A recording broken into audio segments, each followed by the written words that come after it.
Good day, everyone. Today's lecture is about the most remarkable personality in metaphysical poetry, John Donne. John Donne is called the metaphysical poet, and today we will complete a little bit discussion about John Donne, little bit information about this poet, and further after this lecture we will discuss the poetry of the John Donne. So before starting any poetry, before starting any poems, I always try to deliver some knowledge about the writer of those piece of the poetry, about the writer of any novel. So today I'm here to tell you about something, the metaphysical poet John Donne. So, dear students, first of all, I'm moving toward the introduction of the John Donne. John Donne, he is considered the leading figure of the metaphysical poets, a group of 17th century poets known for intellectual depth, wit, complex imagery and philosophical reflection. कौन थे ये metaphysical poets? ये 17th century के वो लोग थे जो कि इंटेलेक्चुअल डेप्थ की बात करते हैं, विट की बात करते हैं, कम्प्लेक्स इमेजरी की बात करते हैं एंड फिलोसोफिकल रिफ्लेक्शन की बात करते थे. ठीक है ना, मेटाफिजिकल बियॉन्ड फिजिक्स, ठीक है ना, बियॉन्ड मटेरियल थिंग्स, मतलब ये वो इस तरह का कॉम्बिनेशन बनाते थे जो दो चीज़ों के दरमियान जो कि बिल्कुल आपस में मैच नहीं करती थी. तो ये लोग जो थे, ये लोग metaphysical, a group of people, ये लोग मेटाफिजिकल पोइट्स कहलाते थे. ठीक है, तो जॉन डन जो है, John Donne's poetry combines love, religion, death, philosophy, science and human emotions in a unique manner. अब हम लोग जब इसकी पोइट्री को पढ़ेंगे तो आप लोगों को पता चलेगा कि कैसे यूनिक वे में ये इन तमाम चीज़ों को आपस में कंबाइन कर देता है. His writings marked a shift from the smooth elegance of Elizabethan poetry to a more dramatic and analytical style. ठीक है ना, इसकी जो पोइट्री है that is a one type of the shift from smooth elegance to smooth elegance of the Elizabethan poetry to more dramatic and analytical style. ठीक है, हम एक वो जो शेक्सपियर की सोनेट्स को पढ़ते पढ़ते सडनली हम लोग जो है एक अलग तरह की पोइट्री की तरफ हमारा शिफ्ट हो जाता है, तो हम लोग इसको इस तरीके से पढ़ेंगे.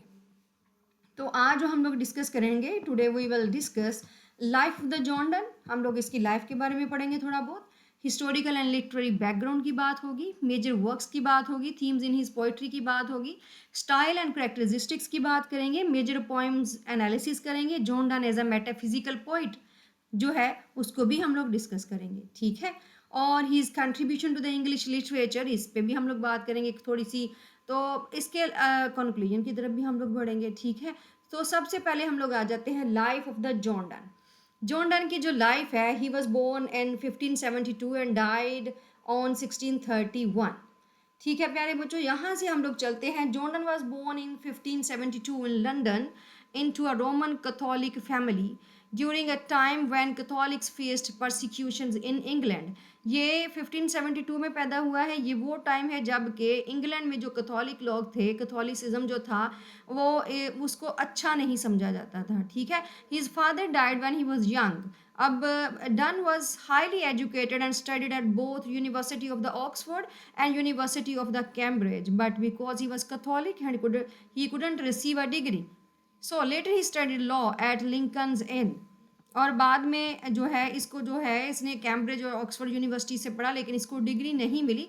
वही मैंने आपको बताया कि इन 1572, मतलब ये जो 16th सेंचुरी थी, there was the conflict between the Protestantism and the Catholicism. तो कैथोलिक्स जो थे वो कंजर्वेटिव थे, ऑर्थोडॉक्स थे, तो उनके साथ जो उस वक्त जो था थोड़ा अच्छा सलूक नहीं किया जा रहा था.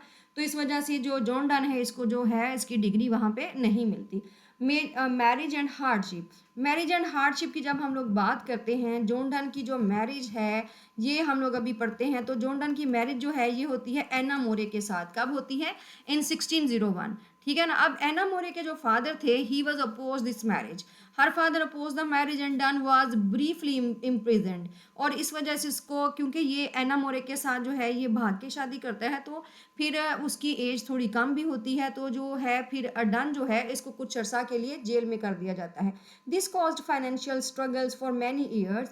दे had 12 children. Anna died in 1617. दोनों के 12 चिल्ड्रन होते हैं. एना 1617 में उसकी डेथ हो जाती है, विच डीपली अफेक्टेड डन, और जिसकी वजह से डन जो है उसके ऊपर बहुत ज़्यादा जो है वो एक असर होता है एना की डेथ का. He was deeply in love with Anna.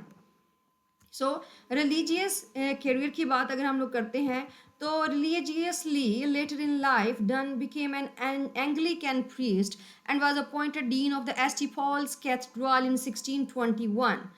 He died in 1631.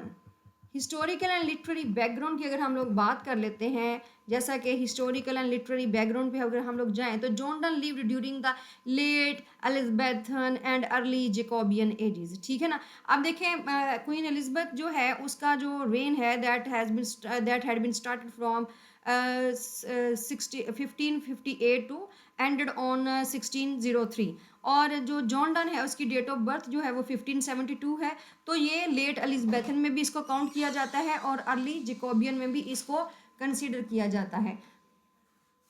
This was a time of religious conflict, Catholics and Protestants. उसके बाद साइंटिफिक डिस्कवरीज की भी ये एज थी. ठीक है ना. एलिजाबेथन पीरियड जो है उस वक्त साइंटिफिक डिस्कवरीज भी हो रही थी. पॉलिटिकल अनसर्टिनिटी भी थी. रिनाइसेंस ह्यूमनिज्म भी थी. ठीक है ना. रिनाइसेंस का भी बड़ा दौर था. आप देखते हैं जो क्रिस्टोफर मार्लो की जो राइटिंग्स हैं उसको हम लोग उठा के देख लेते हैं, या शेक्सपियर की राइटिंग्स को भी हम लोग देखते हैं. इसके अलावा बहुत सारे राइटर्स जो हैं जो एलिजाबेथन पीरियड का जो ड्रामा है उसमें हम लोग देखते हैं. तो रिनाइसेंस जो है वो उसकी ह्यूमनिज्म भी जो है वो राइटिंग्स में हमें नज़र आ रही है.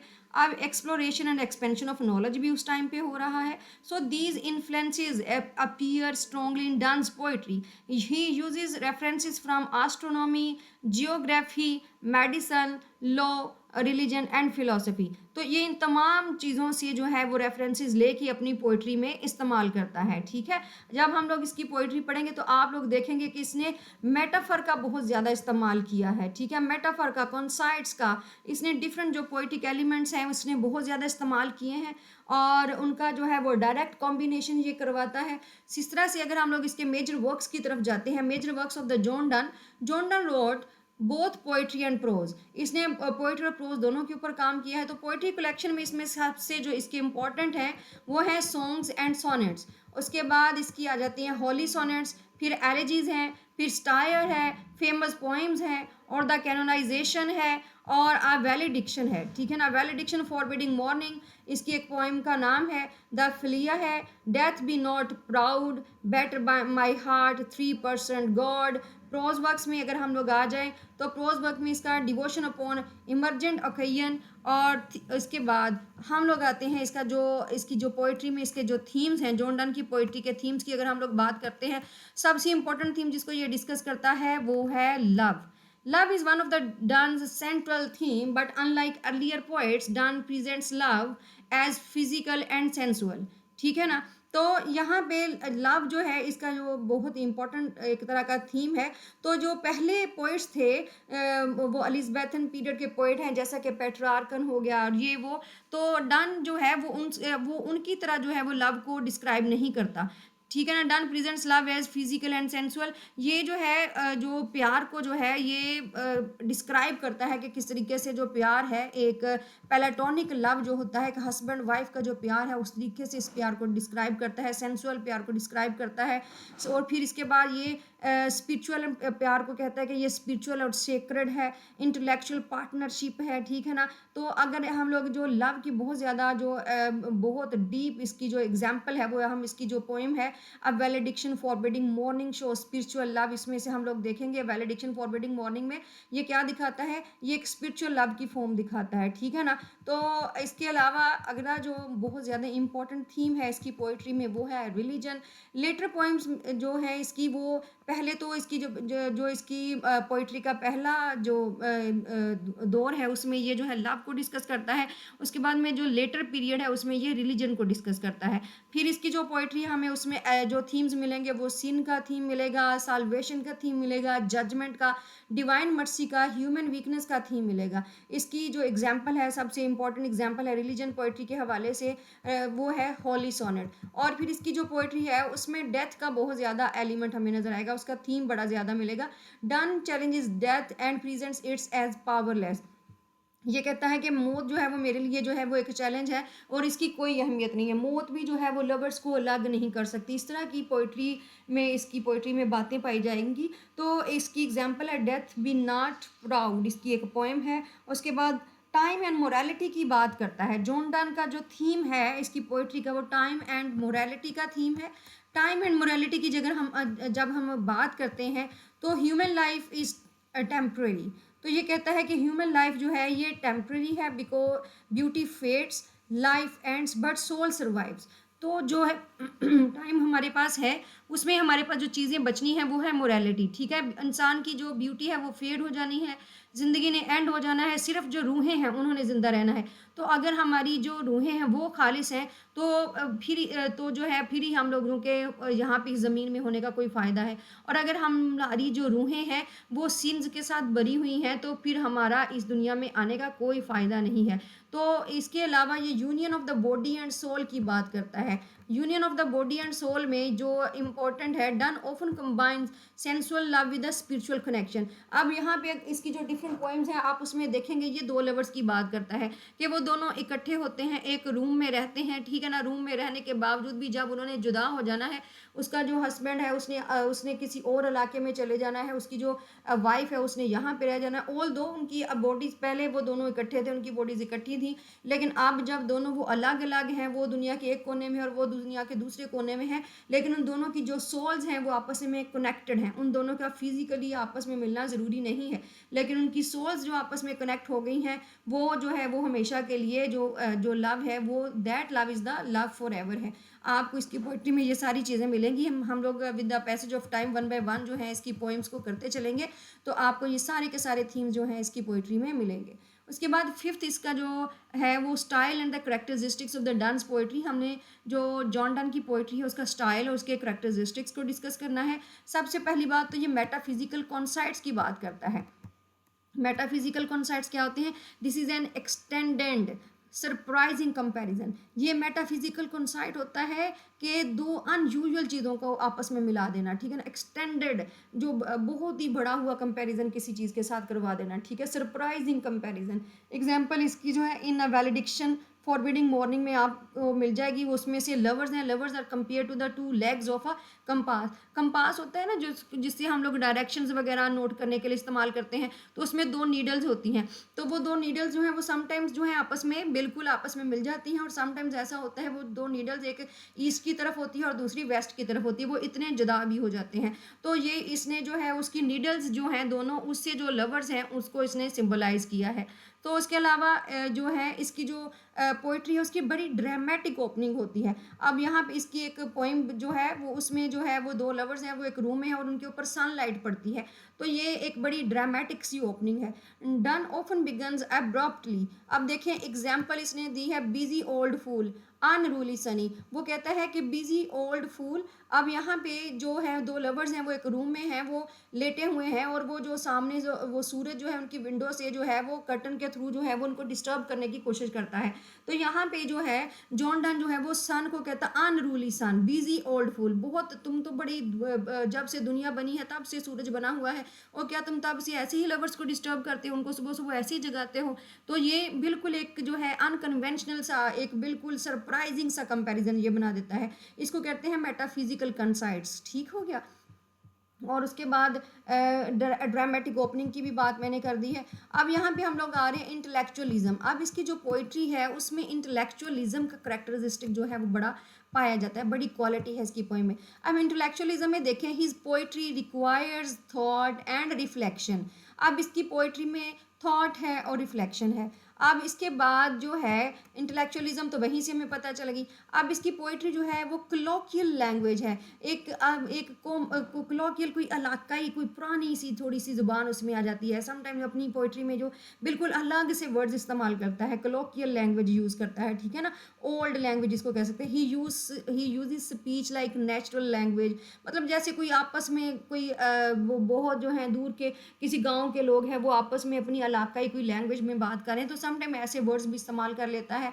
उसके बाद पैराडॉक्स का बड़ा इस्तेमाल करता है, पैराडॉक्स को ये बहुत ज़्यादा डिस्कस करता है। तो sometimes that seems contradictory but reveal truth. Paradox क्या होते हैं? Statements that seems contradictory but reveal truth. ऐसी पैराडॉक्स ऐसी स्टेटमेंट्स होती हैं जो कि कंट्राडिक्टरी होती हैं, जो कि बिल्कुल एक दूसरे के ऑपोजिट होती हैं, लेकिन बिल्कुल वो सच बता रही होती हैं। जैसा कि डेथ डाइज।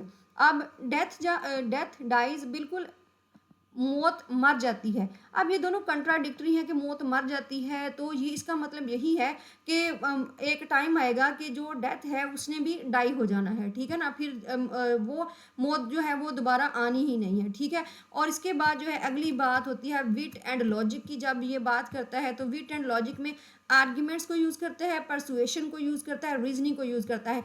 अपना जो रीडर है ये उसको आर्ग्यूमेंट्स के थ्रू जो है ये परसुएड कर लेता है, उसमें परसुएशन आ जाती है, रीजनिंग के थ्रू उसको मना लेता है, ठीक है।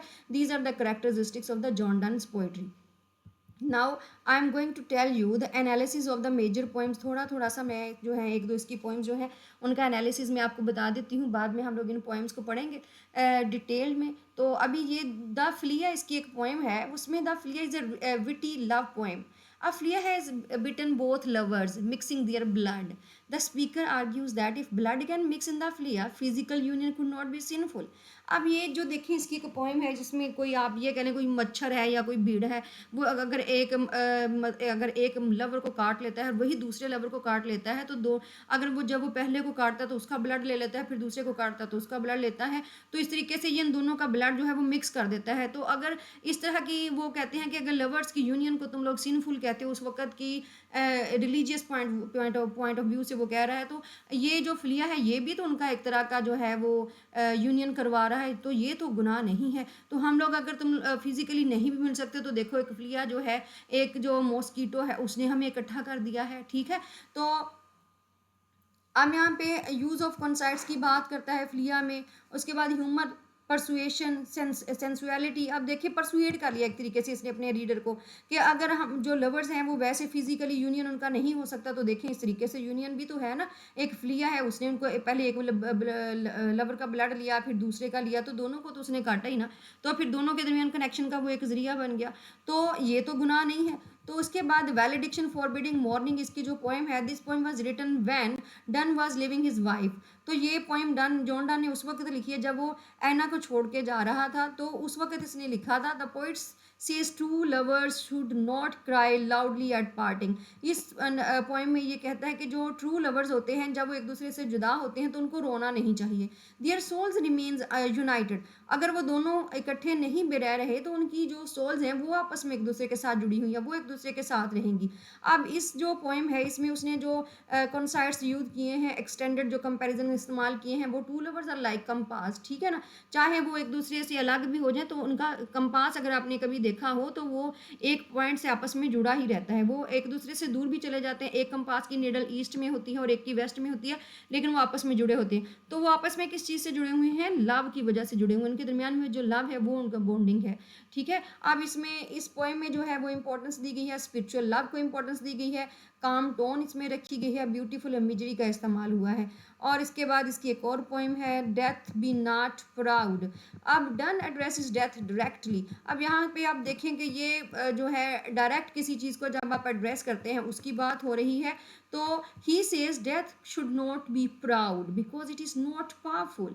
Death is only sleep and after it comes internal life. तो डेथ डाइज, डेथ ने भी मर जाना है, इसके बाद जो है एक इंटरनल लाइफ जो है वो स्टार्ट होनी है। डेथ भी एक तरह का जो है वो मकाम है इंसान की लाइफ में। तो फेमस लाइन इसमें लाइन जो इस पोएम में है वो डेथ दाउ शैल डाई, ठीक है। अब इसमें जो है इस पोएम में इम्पोर्टेंस इसकी जो है ये क्रिश्चियन फेथ की बात होती है, पर्सोनिफिकेशन की बात होती है, पैराडॉक्स आता है इसमें, ठीक है। इसी तरह से इसकी जो है एक और पोइम को मैंने यहाँ पे हल्का सा लिखा हुआ है, लेकिन अब हम लोग जो है वो जॉन डन को एज अ मेटाफिजिकल पोइट के तौर पे देखते हैं थोड़ा सा. The term metaphysical poet was later applied to Donne and his followers like. अब ये जो मेटाफिजिकल पोइट जो है उसी वक्त इनको टाइटल नहीं दे दिया गया था, बल्कि बाद में जो है इनकी पोइट्री को पढ़ के फिर जो है इनको ये जो है टाइटल जो है मेटाफिजिकल पोइट्स का टाइटल दिया गया था. इसमें जॉन डन के अलावा जो हैं 3 और पोइट्स हैं जो कि इसी में मेटाफिजिकल पोइट्स के कैटेगरी में आते हैं. उसमें जॉर्ज हर्बर्ट है, एंड्रयू मार्वल है, हेनरी वॉगन है. ठीक है. अब जो मेटाफिजिकल पोइट्री जो है इसके करेक्टरिस्टिक्स में क्या है, फार फेच्ड आइडियाज़ की बात होती है. कौन सी आइडियाज़ की, दूर दराज की सोच को आपस में मिला देना. फिलॉसफी होती है मेटाफिजिकल पोइट्री में. इमोशन प्लस इंटेलेक्ट की बात होती है. इरेगुलर रिदम आता है. रेगुलर रिदम नहीं आता, जैसे कि अभी अभी हम लोगों ने वो शेक्सपियर की सोनेट्स पढ़ी हैं तो ए बी सी डी इस तरह की राइम स्कीम आ जाए, बल्कि इरेगुलर रिदम आएगा. ठीक है. रिलीजियस सीरियसनेस नजर आएगी. Done is the master of all these qualities. तो मेटाफिजिकल पोइट्री का जो मास्टर है वो है जॉन डन. ठीक है ना. उसके साथ बाकी के 3 पॉइंट्स और आते हैं. तो contribution to the English literature, John Donne ने क्या किया है, उसने इंग्लिश लिटरेचर में कौन सी कंट्रीब्यूशन की है, a new style of love poetry. इसकी जो पोएट्री है a new style of love poetry है. ठीक है. He rejected artificial romantic exaggeration. जो पहले जो पोइट्स करते थे एग्जैजरेशन वो इसने नहीं की. Blend of thought and feeling, इसने थॉट एंड फीलिंग्स को आपस में जोड़ दिया है. उसके बाद अगर हम लोग बात करते हैं influence on the later poets, तो टी.एस. इलियट और W.H. अडन की पोइट्री में हमें इसका इन्फ्लुएंस नज़र आता है. ठीक है. और modern critics and the scholars इसको जैसे देखते हैं तो वो है सॉरी रिलीजियस पोइट्री अगर हम देखें तो his devotional poetry remains among the finest in English. और अगर हम लोग कंक्लूजन की तरफ जाते हैं तो कंक्लूजन में John Donne stands as one of the greatest poets in English literature.